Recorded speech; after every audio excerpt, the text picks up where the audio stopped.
কৃষ্ণ কৃষ্ণ হৰি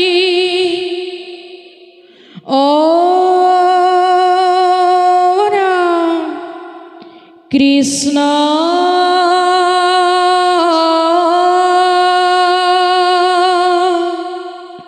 শংকৰ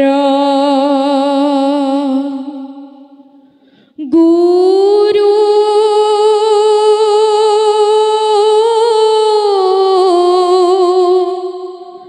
হৰি ৰাম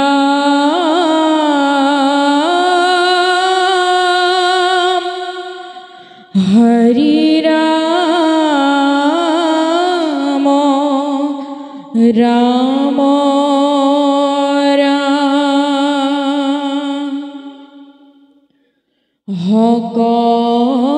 সকল নিগম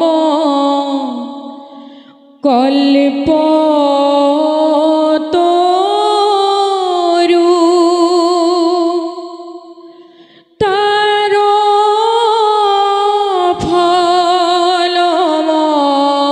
ফলমহা ভাগৱত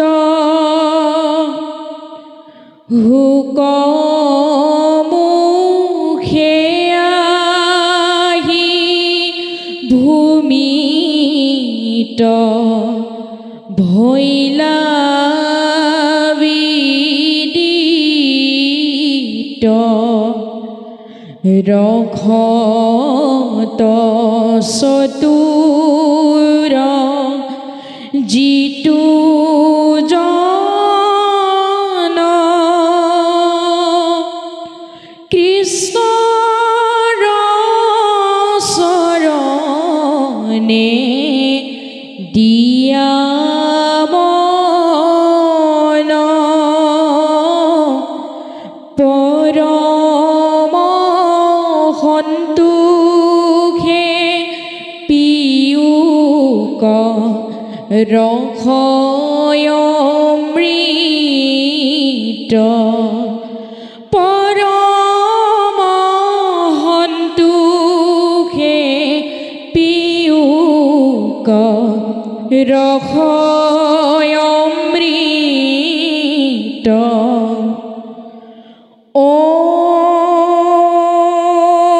ॐ नमो भगवते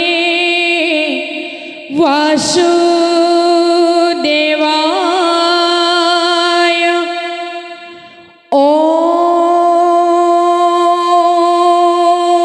नमो भगवते वासुदेवाय ॐ नमो भगवते वासुदेवाय ॐ नमो भगवते वासुदेवाय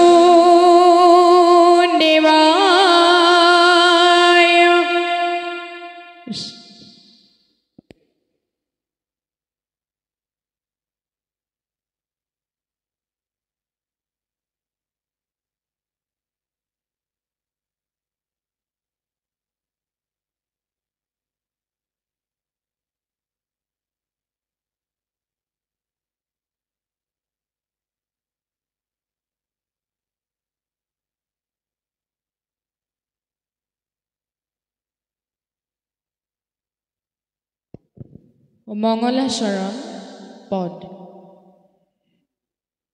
জয় জয় কৃষ্ণ কৃপা ময়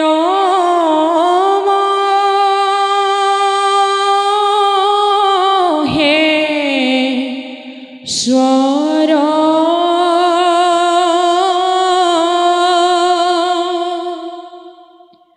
যাৰ আজ্ঞা হিৰে বহে ব্ৰহ্মা হৰি হৰ মৎস্য কুৰ্ম আদি অংশ অৱতাৰ যাৰ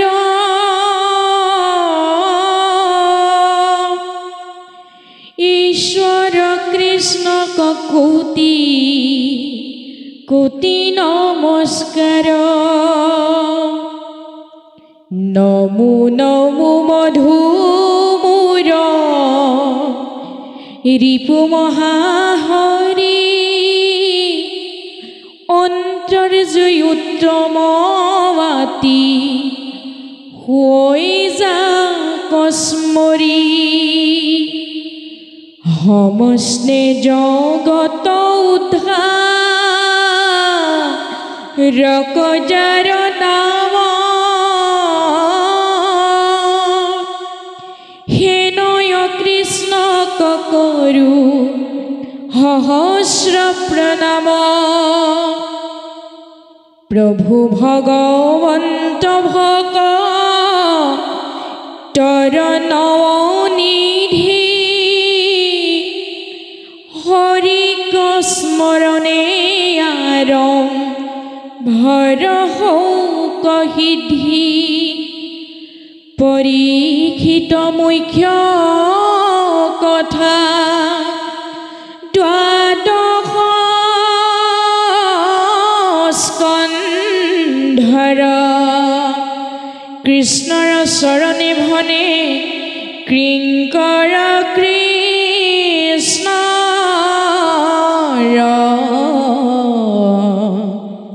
হৰি ৰাম ৰাম ৰাম কৃষ্ণ। হে মোৰ আজন্মৰ সেৱাৰ স্থলীৰ আজি এই মহাবৈকুণ্ঠত উপস্থিত মহাপুৰুষ গুৰুজনাৰ একনিষ্ঠ সেৱক প্ৰভু ভগৱন্তৰ একান্ত সেৱক বা সমস্ত বৰ্জধামৰ গোপীহৰ দিশ আই সমস্ত দেশৰ ধৰণীস্বৰূপ যুৱক যুৱতী আৰু শিশু ভক্তসকল আপোনাসৱে আমাক সুদূৰ শিৱসাগৰ জিলাৰ নামটিৰ লোণপুৰীয়াৰ পৰা আমন্ত্ৰণ জনাই আনি যি মহান নাট্যভাগী অৰ্পণ কৰিছে আমি সিমানৰ পাত্ৰ নহয় কাৰণ আপোনাসৱে দেখিছে বাকচটো তেনেই সৰু বেছি কাপোৰ নধৰে আজি আমাৰ মনটো অতিকৈ ভাল লাগিছে কাৰণ আপোনাসৱৰ দৰে নৰৰূপী নাৰায়ণসকলৰ লগত আমাৰ সাক্ষাৎ হৈছে কিবা এটা হয়তো গুৰুজনাৰ শুভ দৃষ্টি প্ৰভু ভগৱন্তৰ আশীৰ্বাদ আপোনাসৱৰ দৰে মহা মহন্তৰ সংগ আজি আমি লাভ কৰিলোঁ যি কি নহওক আপোনাসৱ সমস্তজনৰ পদৰ ধূলা শিৰত লৈ বৈকুণ্ঠৰ কল্পতৰু শ্ৰীমৎ ভাগৱত শাস্ত্ৰভাগীৰ কিছু অংশ পাঠ আৰু পৰ্যালোচনা কৰিবৰ বাবে আমি আগবাঢ়িছোঁ এইখিনি কৰিবলৈ যাওঁতে আমাৰ হয়তো আগ পিছ বঢ়া টুটা সুৰ সঞ্চাৰ ৰাগ মান অনেকখিনি অপৰাধ হ'ব পাৰে সৰ্ব অপৰাধ মৰিখনৰ হেতু আপোনাসৱ মহামহন্তৰ চৰণ যুগলৰ জৰিয়তে জগতৰ ঈশ্বৰ প্ৰভু ভগৱন্তৰ চৰণ কমলত সেৱা জনোৱা হৈছে কৃষ্ণ আমাৰ ভাগৱত শাস্ত্ৰৰ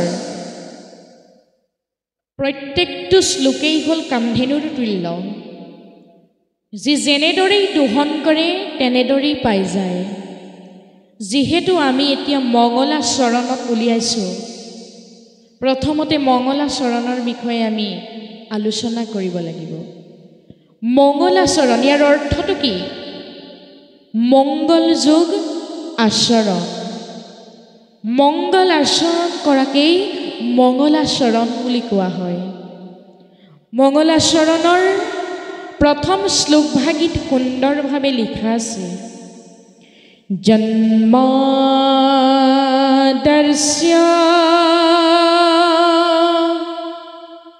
জন্মদস্য তাৰ মানে সৰ্বকাৰণৰ কাৰণ সৰ্বকাৰণৰ কাৰণ কোন প্ৰভু ভগৱন্ত কৃষ্ণ তেওঁ সৃষ্টিৰ আদ্যত সৃষ্টিৰ মধ্যত সৃষ্টিৰ অন্তত সেইজনা প্ৰভু ভগৱন্তৰ কথা আমাৰ মংগলাচৰণৰ প্ৰথম শ্লোকৰ প্ৰথম অক্ষৰটি আমাক সুন্দৰভাৱে কৈছে বিস্তৃত ৰূপত বৰ্ণনা কৰি দিছে যিজনা প্ৰভু ভগৱন্তই দুষ্টক দমন আৰু শান্তক পালন কৰিবৰ বাবে যুগে যুগে এই ধৰাধামত অৱতাৰ হৈ আহিছে সেইজনা প্ৰভু ভগৱন্তকহে আমি ভজনা কৰিব লাগিব তেতিয়াহে আমি ভৱসাগৰখনি অপাৰ সংসাৰ সমুদ্ৰখনি পাৰ হৈ যাব পাৰিম যিজনা প্ৰভু ভগৱন্তই যাত্ৰা কৰিছিল কলৈ যাত্ৰা কৰিছিল বৰ্জৰাজ নন্দৰ গৃহলৈ যিজনা প্ৰভু ভগৱন্ত সকলো কাৰ্যত পাৰ্গত আছিল সেইজনা প্ৰভু ভগৱন্তৰ গুণকীৰ্তন আমি কৰিলেহে আমি ভৱৰ সংসাৰখন পাৰ হ'ব পাৰিম তেনে ব্ৰহ্মা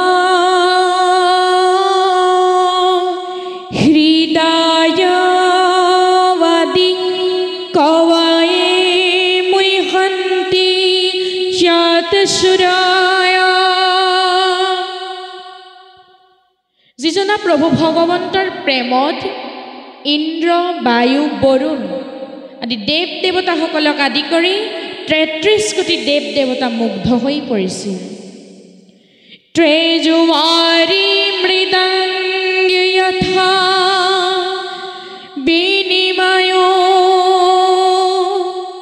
যিজনা প্ৰভু ভগৱন্তৰ বংশীৰ সুৰত যমুনাৰ পানীও গোট মাৰি যায় গোৱৰ্ধন পৰ্বতও কপাহৰ দৰে পাতল হৈ যায় তেওঁৰ গুণনাম ল'বলৈ আমাক ভাগৱত শাস্ত্ৰই আহ্বান জনাইছে নিগম কল্পতৰু গলিতং ফলং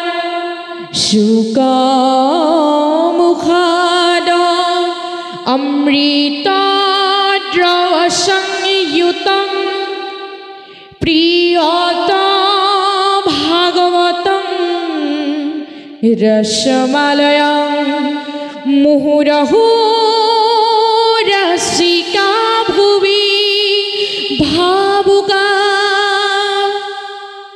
আমাক কৈছে যে হে চতুৰ্দশিক ভকতসকল শুকদেৱৰ মুখৰ পৰা ওলোৱা দেৱকল্পতৰ শ্ৰীমৎ ভাগৱত শাস্ত্ৰৰ পৰা ওলোৱা এই অমৃতময় ৰসখন ঘনে ঘনে পৃথিৱীতেই পান কৰা অন্য আৰু বেলেগ জেগা ক'তো নাই আমি সমস্তজনে ভাগৱত শাস্ত্ৰৰ অমৃত ৰস এইখন পৃথিৱীতেই পান কৰিব লাগিব বেলেগ জেগা আৰু ক'তো নাই আমি বেদস্তুতি অধ্যায়টোৰ ওপৰতে আজি আলোচনা কৰিম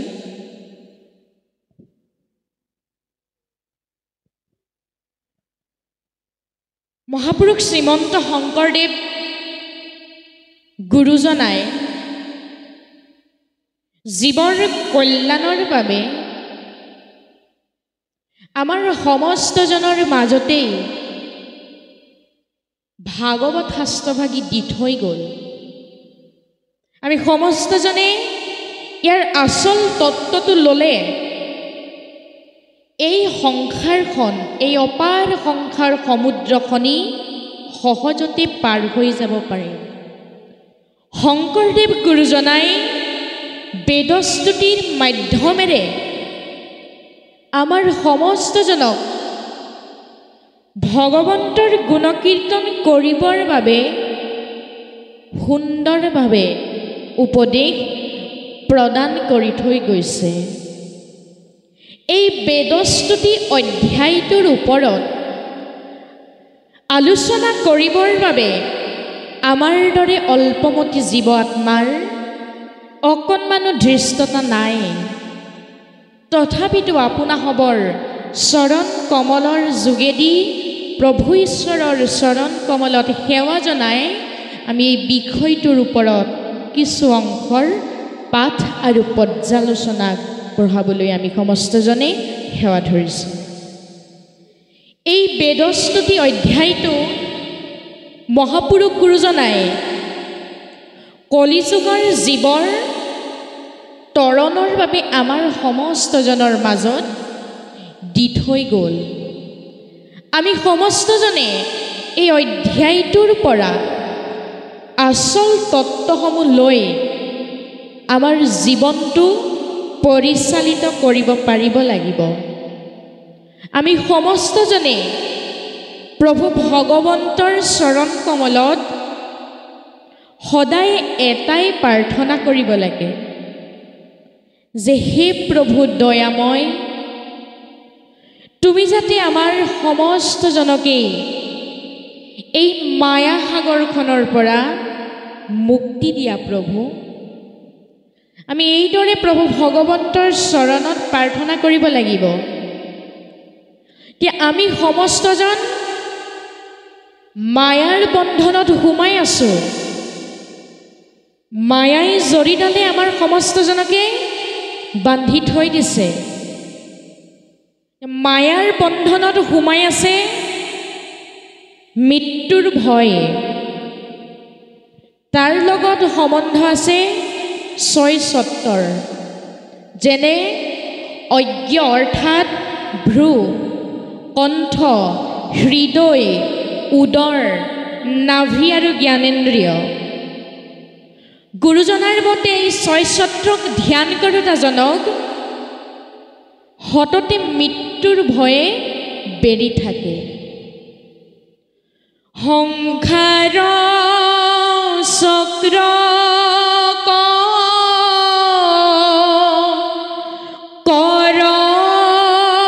কৰবতে চিন্দে নেৰৈ মহাহুক ভয়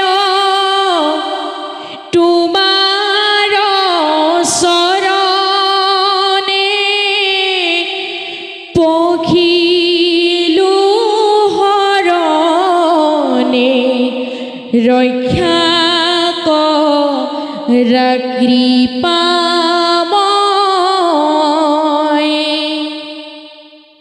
মায়াৰূপী এই সংসাৰ চক্ৰৰ পৰা উদ্ধাৰ পাবলৈ ক'লে আমি যদুপতিৰ চৰণত শৰণাপন্ন হ'বই লাগিব। ইয়াৰ বাহিৰে আমাৰ কোনো উপায় আৰু নাই। আমি ভগৱন্তৰ ওচৰত শৰণাগত হ'বই লাগিব। এতিয়া ব্ৰহ্ম হৈছে একমাত্ৰ সত্য, বাকী সকলোবিলাক মিছা। ব্ৰহ্ম হৈছে সত ৰজ তম এই তিনি গুণৰ বাহিৰ বক্ষ। কল্পনাৰেও যাক ঢুকি নাপায়, কাৰ্য আৰু কাৰণতকৈও পৃথক যি শব্দময় বেদ ব্ৰহ্ম জানিব পৰা নাযায়, সেয়াই হৈছে ব্ৰহ্ম। ব্ৰহ্মই হৈছে একমাত্ৰ সত্য, বাকী সকলো মিছা। প্ৰভু ভগৱন্ত বৈকুণ্ঠলৈ যোৱাৰ আগমুহূৰ্তত বহুলাংশ আৰু শ্ৰুতদেৱক বেদৰ তত্ত্বগধুৰ কথা কৈ দ্বাৰকালৈ গ'ল বুলি কোৱা কথাত মহাৰাজ পৰীক্ষিতৰ মনত চিন্তা হৈছে। এতিয়া মহাৰাজ পৰীক্ষিতে শুকদেৱক সুধিবলৈ বাধ্য হ'ল যে হে মোৰ মহামান্য গুৰু শুকদেৱ, ভগৱন্তইনো কেনেকৈ গুণময় বেদ ব্ৰহ্ম জানিব পাৰিলে? যি গুণময় বেদ ব্ৰহ্ম জানিব পৰা নাযায়, যি বেদ হত ৰজতম তিনিগুণৰ বাহিৰ সেই বেদক প্ৰভু ভগৱন্তই কেনেকৈ বখানিলে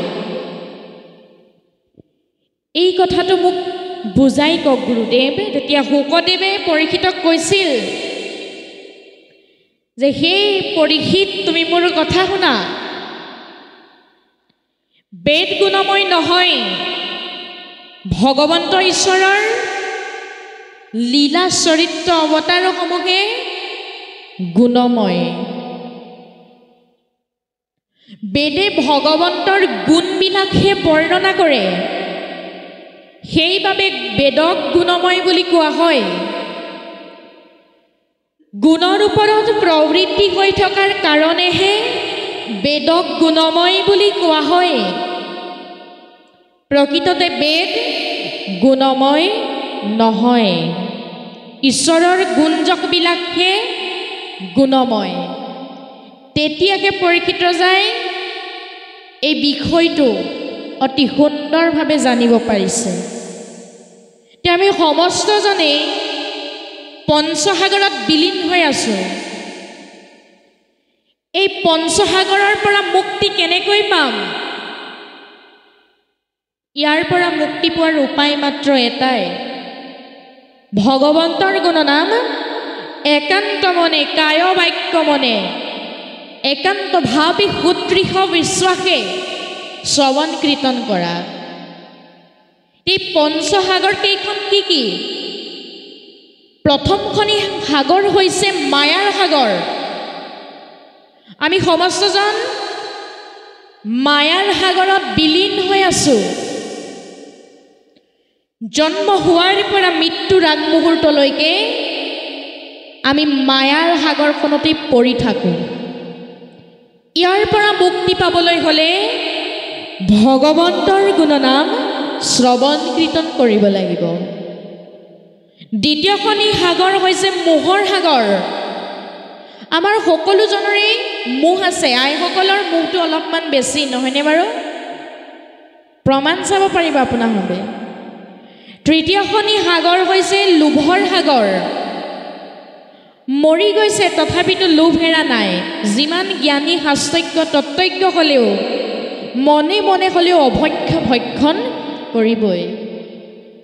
চতুৰ্থখনি সাগৰ হৈছে শোকৰ সাগৰ। আমাৰ সকলোজনৰে সুখ আছে, সেইটো স্বাভাৱিক। পঞ্চমখনি সাগৰ হৈছে আমাৰ সকলোজনৰে ভয় আছে। এই ভয় ভাৱৰ পৰা আমি কেনেকৈ পৰিত্ৰাণ পাম? এই পঞ্চসাগৰৰ পৰা আমি কেনেকৈ পৰিত্ৰাণ পাম? কেৱল মাত্ৰ নিৰ্গুণ নিৰাকাৰ নিৰাময় নিৰঞ্জনৰ গুণ কীৰ্তনৰ যোগেদিহে আমি এই সাগৰৰ পৰা মুক্তি পাব পাৰিম। বেদস্তুতিৰ পদৰ প্ৰথমতে সুন্দৰভাৱে লিখা আছে, আপোনালোকে চাব পাৰিব। জয় জয় কৃষ্ণ ইষ্ট দেৱ হৃদয়ৰ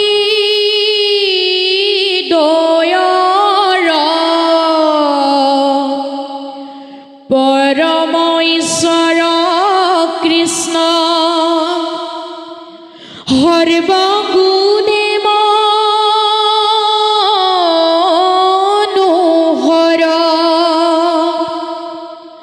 জগত নিস্তাৰ কৰে যাৰ গুণ নাম হৃদয়ত চিন্তি কৰোঁ অলেখ প্ৰণাম।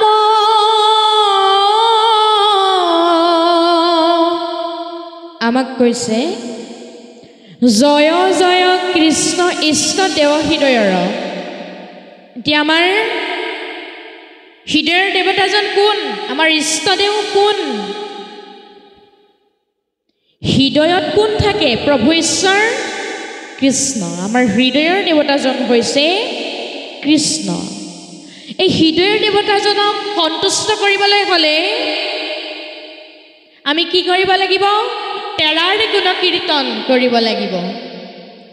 তেতিয়াহে প্ৰভু ঈশ্বৰ সন্তুষ্ট হ'ব। হৃদয়ৰ দেৱতাজন যদি সন্তুষ্ট হৈ থাকে, আপোনাৰ আমাৰ কোনো ভয়ৰ কাৰণ থাকিব নোৱাৰে। যিজনা প্ৰভু ভগৱন্তৰ গুণনামে জগতখন নিস্তাৰ কৰি আছে, যাৰ গুণনামে কৰে জগত নিস্তাৰ, জগত নিস্তাৰ কৰে যাৰ গুণনাম, যাৰ গুণনামে সংসাৰখন নিস্তাৰ কৰি আছে, আমাক তৰণৰ পথ দেখুৱাই আছে। হৃদয়ত চিন্তি কৰোঁ অলেখ প্ৰণাম, সেইজন প্ৰভু ভগৱন্তকে আমি হৃদয়ত ধ্যান কৰিব লাগিব। হৃদয়ত কিয় ধ্যান কৰিব লাগিব? কাৰণ সমস্তৰে হৃদিত আছে কৃষ্ণ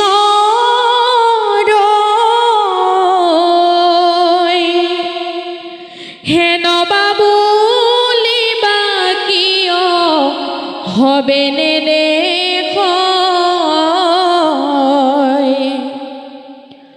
সমস্ত কাষ্ঠতে বহনি আসন্ত বিয়াপি, ঘড়ীখন বিনে তাংক নেদেখে কদাপি, ঘড়ীখন বিনে তাংক নেদেখে কদাপি। ঠিক সেইদৰে কৃষ্ণ আছে সবাৰো হৃদিত, ভকতি নহৈলে কাহাকো বিদিত। আমাক সুন্দৰভাৱে বৰ্ণনা কৰি দিছে, সমস্তৰে হৃদিত আছে কৃষ্ণ ৰৈ।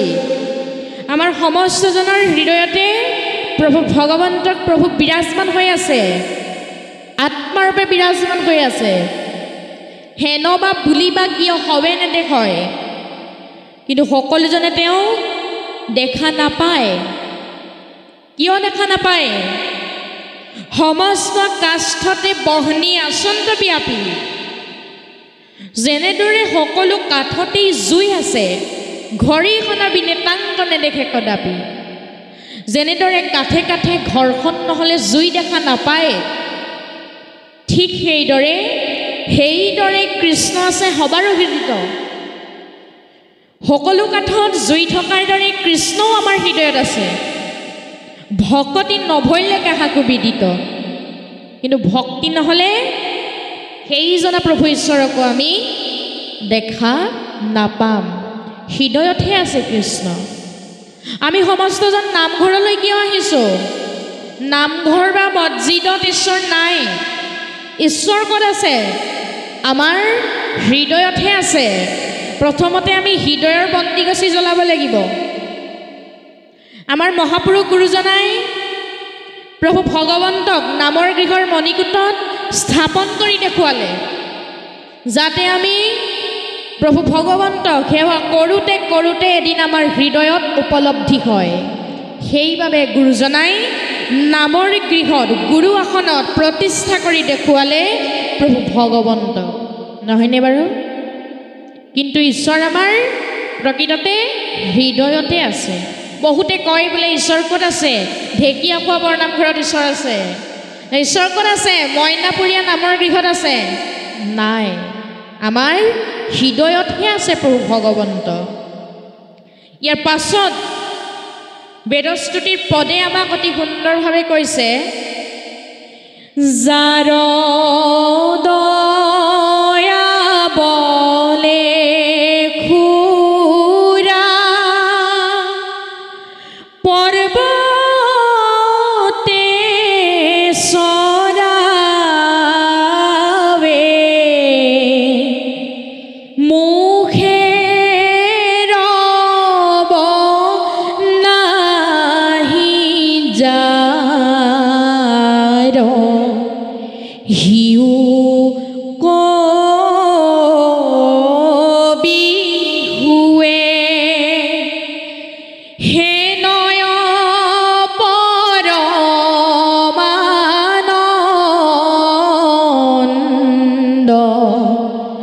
বন্ধু মাধৱক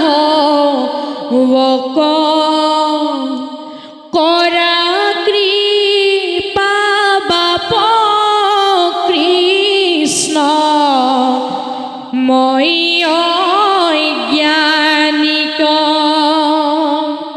কি বুলি কৈছে? যাৰ দয়া বলে খুৰা পৰ্বতে চলাৱে মুখে ৰব নাহি যাৰ সিও কবি হুৱে। যিজনা প্ৰভু ভগৱন্তৰ কৃপাদৃষ্টি ভকতৰ ওপৰত পৰিলে মাত নুশুনাজনে মাত মাতিব পৰা হৈ যায়, কাণেৰে নুশুনাজনে শুনিব পৰা হৈ যায়, চকুৰে নেদেখাজনে দেখিব পৰা হৈ যায়। সেইজনা প্ৰভু ভগৱন্তৰ গুণকীৰ্তনহে আমাক কৰিবলৈ বেদস্তুতি অধ্যায়টোৱে আমাক উপদেশ প্ৰদান কৰি থৈ গৈছে।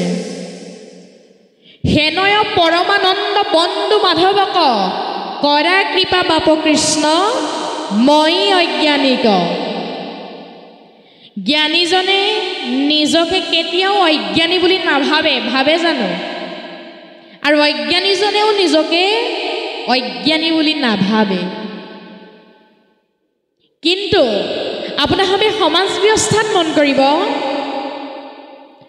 অজ্ঞানী সমাজে বহু সময় বিৰতিৰ পাছতহে প্ৰভু ঈশ্বৰৰ চৰণ কমলত শৰণাপন্ন হয়, কিন্তু জ্ঞানী সমাজে সদায় নিজক দোষ দিহে কৰ্ম কৰে। আমি যিমানেই জ্ঞানী, যিমানেই সুদীৰ্ঘতা নহওঁ লাগিলে, যিমানেই শাস্ত্ৰজ্ঞ তত্ত্বজ্ঞ নহওঁ লাগিলে, প্ৰভু ঈশ্বৰৰ চৰণত আমি সদায় নিহীন হৈ থাকিব লাগিব। তেতিয়াহে ঈশ্বৰৰ কৃপাদৃষ্টি আমাৰ ওপৰত পৰিব। ভগৱন্ত প্ৰভুক আমি এটাই প্ৰাৰ্থনা কৰিব লাগে যে হে প্ৰভু, অজ্ঞান আন্ধাৰ আঁতৰাই জ্ঞানৰ বন্তি, তাৰমানে আমাৰ হৃদয়ত যাতে সদায় ভকতিৰ প্ৰদীপ জ্বলি থাকে, তাৰে কৃপা কৰিবা প্ৰভু। এই বুলিহে আমি তেৰাৰ চৰণত সেৱা কৰিব লাগিব। এতিয়া প্ৰভু ভগৱন্তৰ গুণনাম আমি শ্ৰৱণ কীৰ্তন কৰিবই লাগিব, তেতিয়াহে আমি পঞ্চসাগৰৰ পৰা মুক্তি পাব পাৰিম। ইয়াৰ পাছত আমাক পদে কৈছে, এৰামে নাহি গুৰুষ শাস্ত্ৰ সম ভাগৱত সম, তাতে বেদস্তুতি পণ্ডিতৰো মতি ভ্ৰম, সৰ্বজ্ঞ সচিদানন্দ সৰ্বশক্তিমন্ত, সৰ্বকৰ্ম ফলদাতা সদা ভগৱন্ত।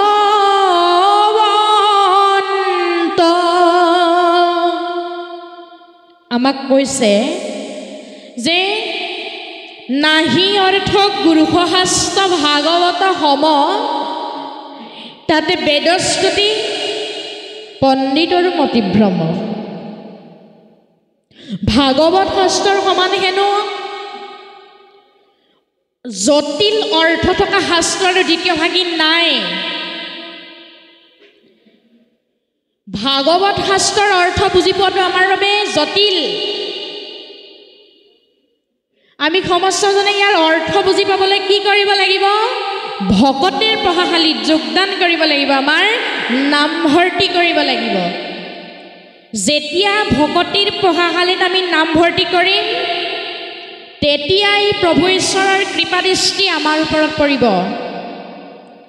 প্ৰভু ভগৱন্ত কৃপাদৃষ্টি আমাৰ ওপৰত পৰিলেই আমি ইয়াৰ এই ভাগৱত শাস্ত্ৰৰ অৰ্থ আমি সহজতে বুজি পাই যাম ভাগৱত শাস্ত্ৰ প্ৰভু ভগৱন্তৰ মুখৰ বচন বৈকুণ্ঠৰ